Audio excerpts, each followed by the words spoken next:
Y mi pregunta es, ¿qué criterio utilizan ustedes a la hora de elegir a los candidatos de gobierno? ¿Cómo elegís a quién vas a votar?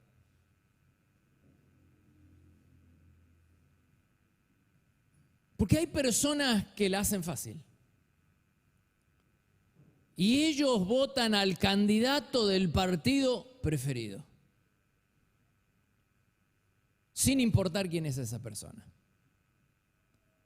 En cambio, otras personas dicen, no, si bien es cierto que mi corazoncito está con este partido, yo quiero saber quién se postula, quién es, si tiene cualidades, cuál es su vida moral, si hay integridad, si hay honestidad. Yo quiero saber antes de elegir.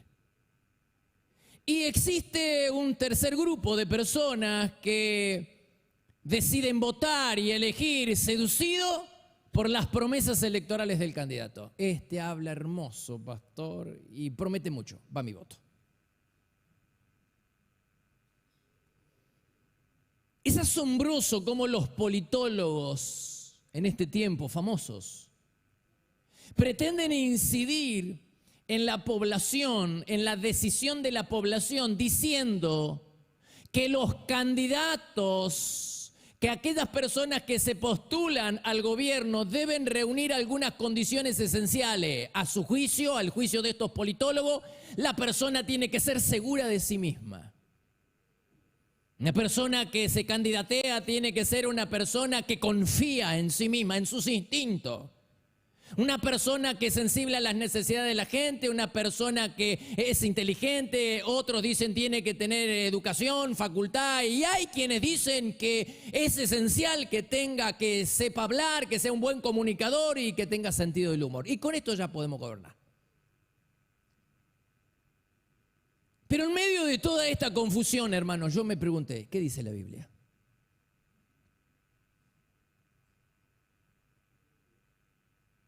¿Dice algo la Biblia?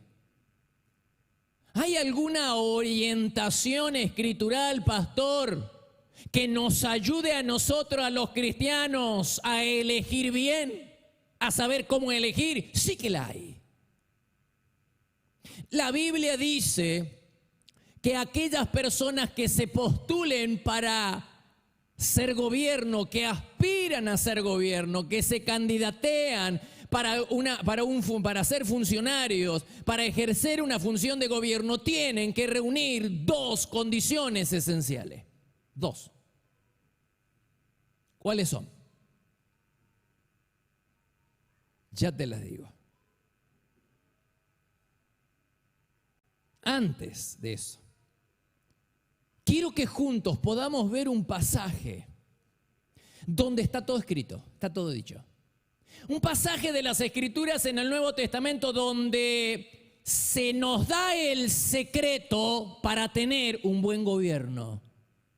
¿Cuánto necesitamos en la Argentina y en el mundo de buenos gobiernos? Bueno, la Biblia nos da el secreto para tener un buen gobierno. Así que quiero que prestemos atención y leamos las Escrituras con respeto, prestando atención. Dice 1 Timoteo capítulo 2. Dios a través del apóstol Pablo. Exhorto.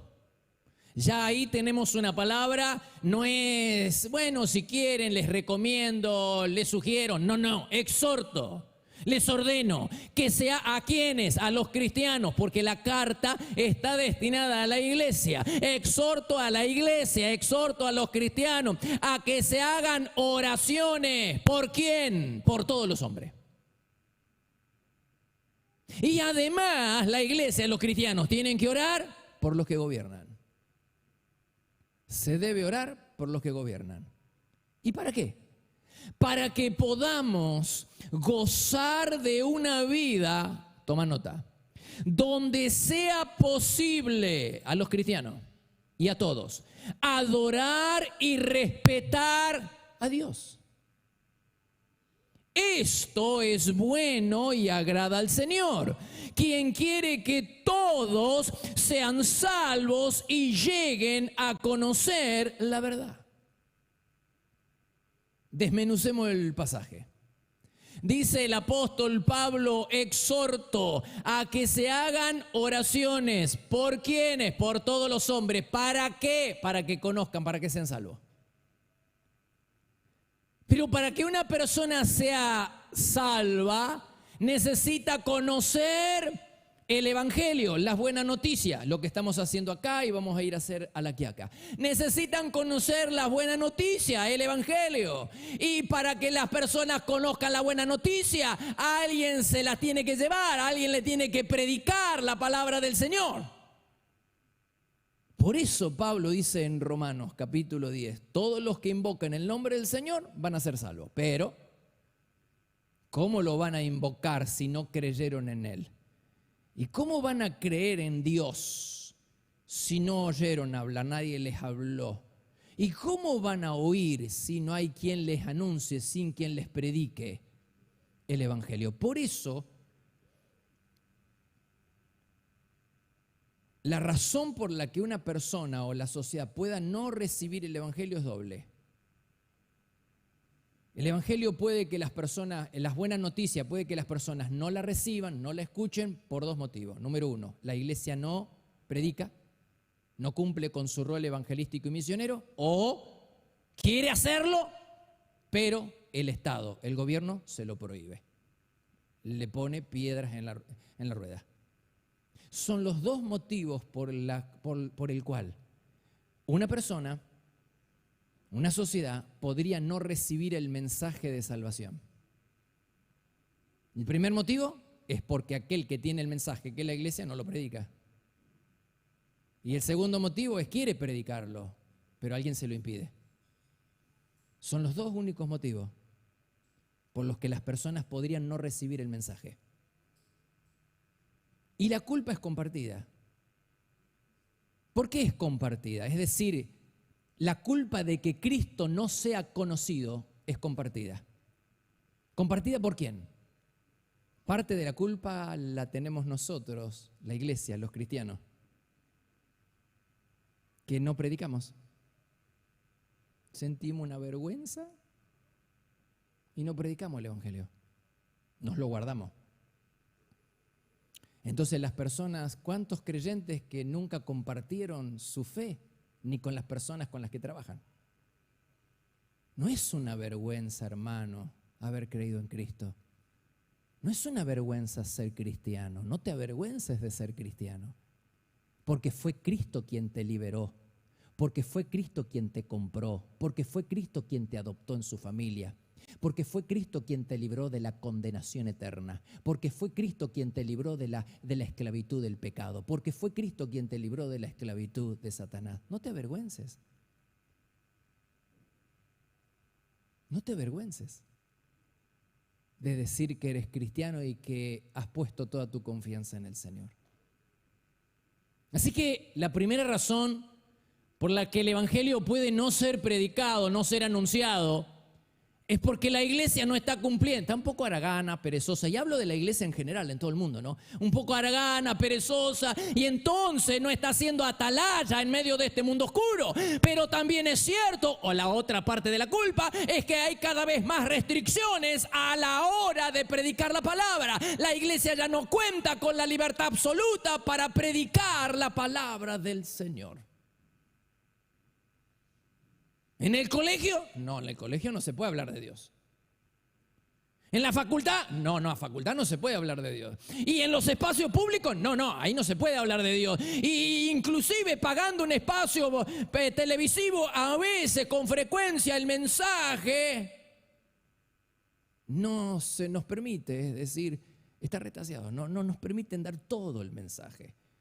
Es censurado en alguno de sus puntos. Entonces, la culpa está compartida.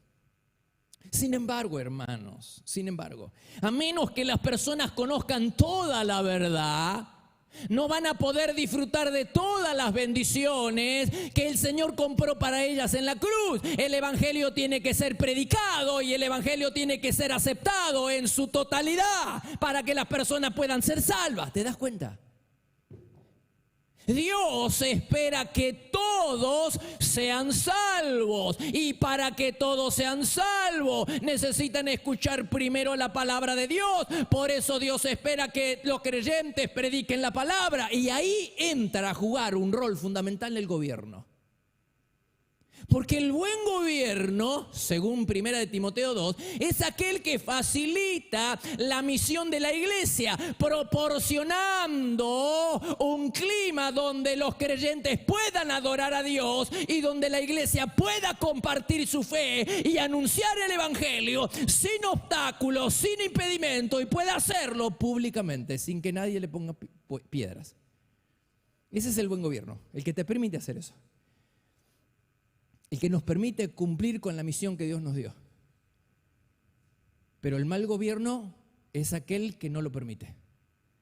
El mal gobierno es aquel que no permite a los cristianos compartir públicamente su fe. Entonces el mal gobierno es aquel que impide que la gente conozca a Cristo. El mal gobierno es aquel que impide que el evangelio se predique y que la gente conozca a Cristo y que la gente sea salva. Ese es el mal gobierno. El mal gobierno atrasa la agenda de Dios, desalienta que las personas se vuelvan espirituales y se vuelvan a Dios. El buen gobierno, sin meterse en la vida religiosa, en problemas controversiales de la iglesia, ni adopta ninguna religión, pero el buen gobierno es aquel que dice: tranquilo, adoren a Dios ustedes los creyentes, háganlo con libertad, proclamen abiertamente su fe sin ningún problema, no hay obstáculos, no hay restricciones. Ese es el buen gobierno. El mal gobierno, no, es aquel que no lo permite. El mal gobierno no permite a los cristianos adorar libremente y proclamar su fe públicamente. Pone obstáculos, hay restricciones. Ese es el mal gobierno. ¿Qué clase de gobierno tenemos en la Argentina? Según Dios, ¿un buen gobierno o un mal gobierno?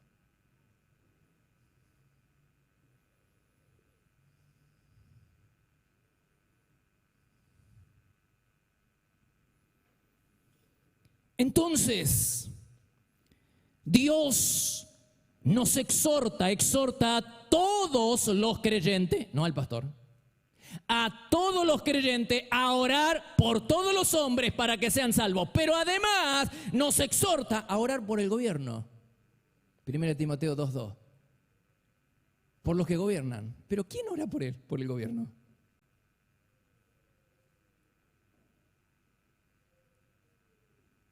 ¿Tenemos una disposición innata a orar por los niños? Sí. ¿Y a orar por la familia? Sí. ¿Y a orar por los enfermos? Sí. ¿Y a orar por la iglesia? Sí. ¿Y a orar por las misiones? Sí. ¿Y a orar por los inconversos? Sí. ¿Pero quién ora por el gobierno?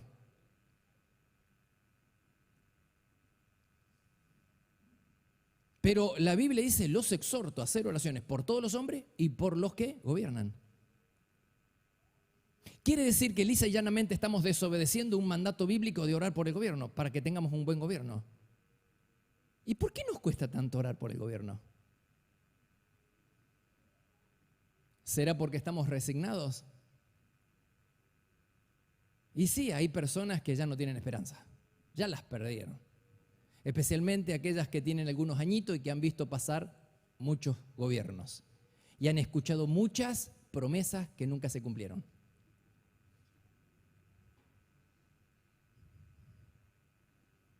Acá se aplica el dicho popular que dice: el que se quemó con leche ve la vaca y llora.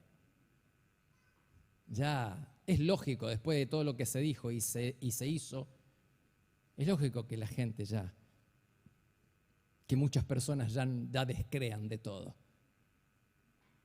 Mientras hacía el mensaje pensaba, ¿no?, en algunas frases que se hicieron famosas de algunos políticos, de algunos gobiernos, y se hicieron famosas y pasaron a la historia, ¿no?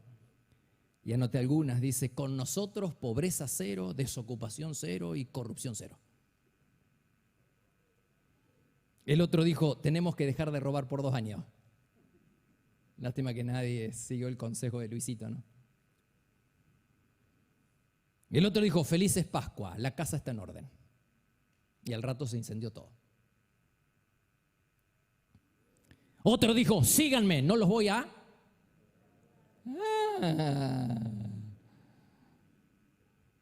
¿recuerda? Otro dijo, la Argentina está condenada, pero al éxito. El otro dijo, el que apuesta al dólar, pierde. El otro dijo, el que depositó en dólares, recibirá en... Claro, con todo lo que se dijo y se hizo, hermanos, hay muchas personas que han perdido la esperanza. Pero ánimo. Yo quiero hablarles de parte de Dios basándome en lo que dice Pablo. Ánimo. ¿Por qué? Porque no debemos perder la esperanza. Es cierto que nuestra confianza y nuestra esperanza no está en el gobierno.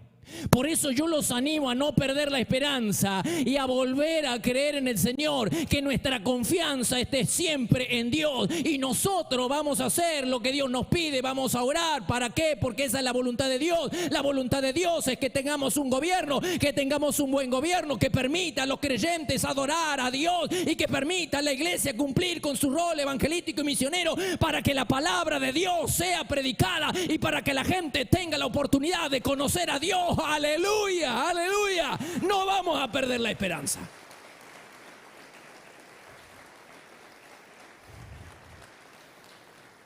Entonces, pastor, ¿cuáles son las características de un buen gobierno según Dios? Porque según la gente dice, para mí lo que importa es los derechos humanos y la justicia social. Y el otro dice, no, yo quiero que haya desocupación, que haya trabajo y que haya educación para todos. Eso es un buen gobierno. ¿Y para Dios? ¿Qué es un buen gobierno para Dios? Un buen gobierno para Dios, según lo que acabamos de leer en 1 de Timoteo, es aquel que permite, facilita que los creyentes adoren a Dios en libertad. Y permite a la iglesia, a los creyentes, compartir su fe públicamente y sin impedimento. En otras palabras, lo que dice Pablo es para que podamos gozar de una vida. Oren por el gobierno. ¿En qué sentido? Para que podamos gozar de una vida donde sea posible adorar y respetar a Dios. ¿Cómo vamos a respetar a Dios si no hacemos lo que Él nos pide? Y Él nos pide evangelizar. Lo único que cuando Jesús se fue nos dijo, vayan y lleven y hagan discípulos en todas las naciones. Él quiere que todos sean salvos, que todos conozcan a Cristo y para eso Él quiere que se les predique el Evangelio, que los creyentes prediquen el Evangelio. Eso es respetar a Dios. ¿Y cómo vamos a respetar a Dios si un gobierno nos prohíbe hacerlo?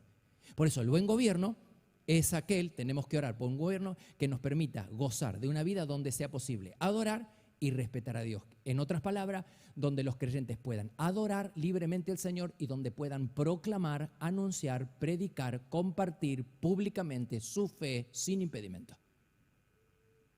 Ese es el buen gobierno.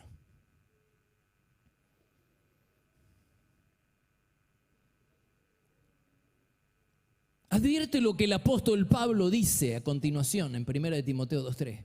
Esto es bueno y agrada a Dios. ¿Qué es lo que es bueno y agrada a Dios? Que oremos para que tengamos un buen gobierno. Y el buen gobierno es aquel que permite a los creyentes adorar y a la iglesia cumplir con su misión. No le pone traba, no impide que la iglesia comparta públicamente su fe. Ese es el buen gobierno. Y esto es bueno y agrada al Señor. Podríamos decir entonces que el buen gobierno es el resultado de la oración de la iglesia. Por eso cuando la iglesia no ora, le robamos a Dios la posibilidad de ser conocido en el país y le robamos al país la posibilidad de conocer a Dios. Es decir, no tenemos derecho a criticar el gobierno si no hemos orado antes por él. Somos rápidos para criticar al gobierno, pero ¿oraste por el gobierno? ¿Oramos por el gobierno? A veces pienso que los funcionarios, muchos de los funcionarios, son muy fieles, son mucho más fieles en sus responsabilidades seculares que nosotros en nuestra responsabilidad espiritual de orar por el gobierno. Ellos son más fieles que nosotros en la responsabilidad que tenemos de orar por el gobierno. Entonces, ¿cómo nos vamos a quejar? No tenemos derecho a criticar y a quejarnos si nunca hemos levantado una oración para tener un buen gobierno, para tener el gobierno que a Dios le agrada. Bueno, pastor, usted prometió al principio que nos iba a dar cuáles son las dos cualidades esenciales que debe reunir el candidato que quiera gobernarnos. Porque yo quiero saber cuáles son las condiciones que Dios establece para que yo pueda saber a quién elegir. ¿Cuáles son las dos condiciones? Bueno, uno dijo tiene que tener sentido del humor, eso es fundamental. Y el otro dijo tiene que hablar lindo, tiene que hablar bonito, porque si no se sabe comunicar, chao. ¿Y Dios qué dice? Y el otro dijo tiene que ser seguro de sí mismo y confiar en sus instintos. Y con eso ya estamos, vamos para adelante. ¿Y Dios qué dice? ¿Cuáles son las dos condiciones esenciales que debe reunir el que pretende gobernar?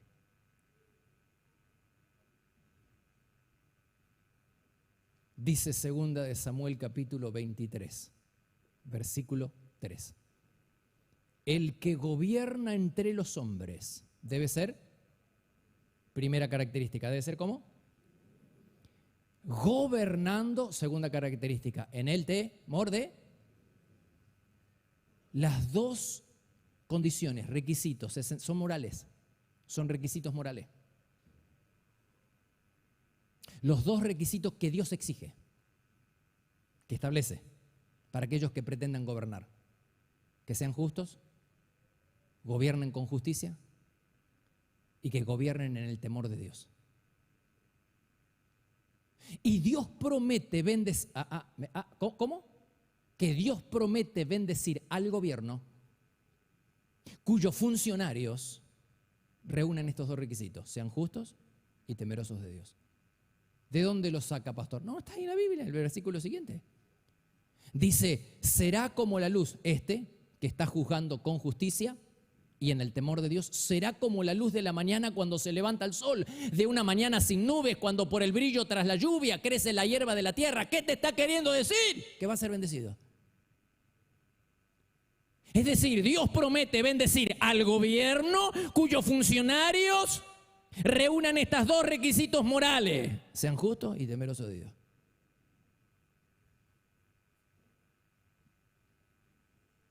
¿Necesita más versículos? Dice Éxodo capítulo 18, versículo 1. Dios le pide a Moisés, dice, escoge entre el pueblo hombres para que juzguen, para que sean funcionarios, que tengan... ¿Cuáles eran los requisitos? Temor de Dios y que no favorezcan a nadie a cambio de dinero, que sean justos.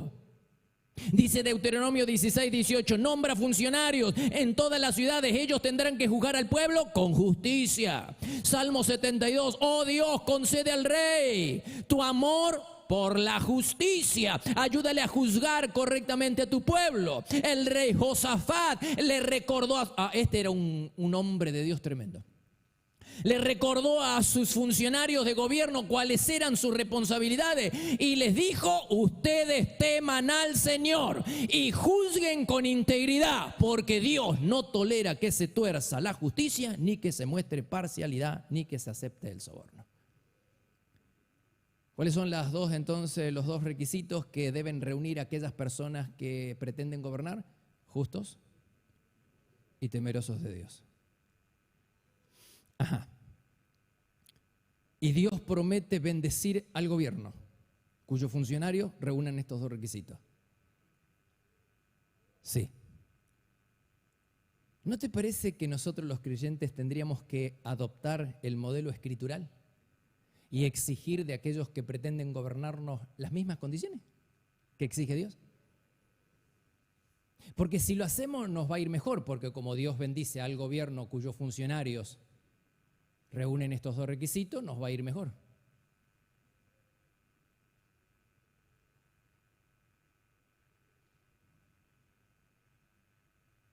Quiere decir que no, pastor, no deberíamos apoyar a un candidato que no reúne estas dos condiciones.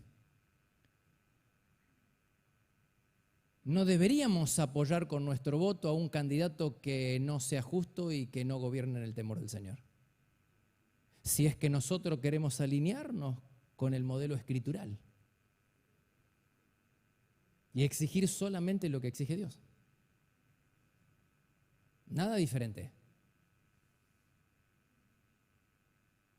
¿Y qué pasa, pastor, si yo apoyo con mi voto a una persona que no reúne estas condiciones? Y bueno, corremos el riesgo de que esa persona a la que hemos votado se convierta en un caballero de justicia sobre nosotros que lo votamos. Y después nos quejamos, pero como dice por ahí el dicho, ¿no? Tenemos lo que merecemos. ¿Quién lo votó? Ahora, imagínate lo que sucedería en nuestro país, en nuestra provincia y en nuestra ciudad. Si nosotros exigiéramos, nos alineáramos al modelo escritural y exigiéramos las mismas características y cualidades que pide Dios en nuestros candidatos de gobierno. Eso sería una presión muy grande sobre los partidos políticos, que estarían obligados a postular candidatos que reúnan estas dos características. Y no somos pocos en la Argentina los creyentes. Entre evangélicos y católicos es un porcentaje muy alto. Imagínate si todos los creyentes decidiéramos honrar a Dios obedeciendo su palabra y adoptáramos el modelo escritural. Nada de ninguna otra cosa. Dios dice tiene que ser justo y temeroso de Dios. Y nosotros decimos, nosotros también nos plegamos al requisito establecido por Dios. Todos los cristianos nos ponemos de acuerdo en la Argentina. Claro, ese es un gran problema. Ponerse de acuerdo, ¿no? Pero imagínate si todos los cristianos decidiéramos honrar a Dios y su palabra. Porque me pregunto, ¿por qué exigiríamos algo diferente de lo que exige Dios? Dios dice que aquellos que se postulan para ser candidatos tienen que gobernar con justicia, ser justos y con el temor de Dios. Imagínate si nosotros, los cristianos en el país, decidiéramos honrar a Dios y nos plegamos. Eso sería una presión muy grande sobre los partidos políticos. Y entonces elevaríamos el estándar de conducta y el estándar moral en nuestro país. Si ellos supieran que la iglesia está puesta de acuerdo y que va a votar a candidatos que reúnan estas dos características, sería una presión muy grande, en lugar de poner a cualquiera. Y vení vos. Elegirían personas que tengan estas dos características. Elevaríamos en nuestro país el gobierno, la conducta, el estándar de conducta y de gobierno. Y nos iría mejor. Porque la Biblia dice que Dios promete bendecir al gobierno. Y si el gobierno no tiene funcionarios que gobiernen con justicia y con temor de Dios, Dios no promete bendecir ese gobierno. Ahora estamos entendiendo muchas cosas, pastor. ¿Y sí? Él promete bendecir al gobierno cuyos funcionarios gobiernen con justicia y con temor de Dios. Y si el gobierno no tiene funcionarios que gobiernen con justicia y no hay bendición. Entonces el Señor nos pide a los creyentes orar por el gobierno para que tengamos un buen gobierno. ¿Cuál es un buen gobierno según las Escrituras? Aquel que permite que llevemos una vida de paz, de tranquilidad, donde podamos adorar y respetar al Señor. En otras palabras, que nos permita a los creyentes adorar a Dios y compartir nuestra fe públicamente, cumplir con la misión que Dios nos dio. No nos pongan trabas. Ese es un buen gobierno. Tenemos que orar por esa clase de gobierno. Y tenemos que orar para que en ese gobierno haya funcionarios, se gobierne con justicia y en el temor de Dios. Porque esos son los requisitos que Dios exige. Orar para que tengamos un buen gobierno, porque eso es bueno y agrada al Señor. Un gobierno que nos permita compartir la fe públicamente, sin impedimento, y cuyos funcionarios obren con justicia, juzguen con justicia y con el temor del Señor. Pónete de pie, por favor. Aventura hoy va a comenzar.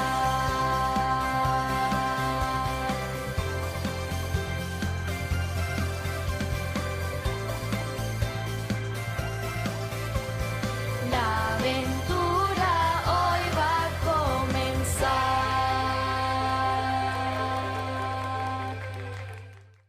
Hola chicos.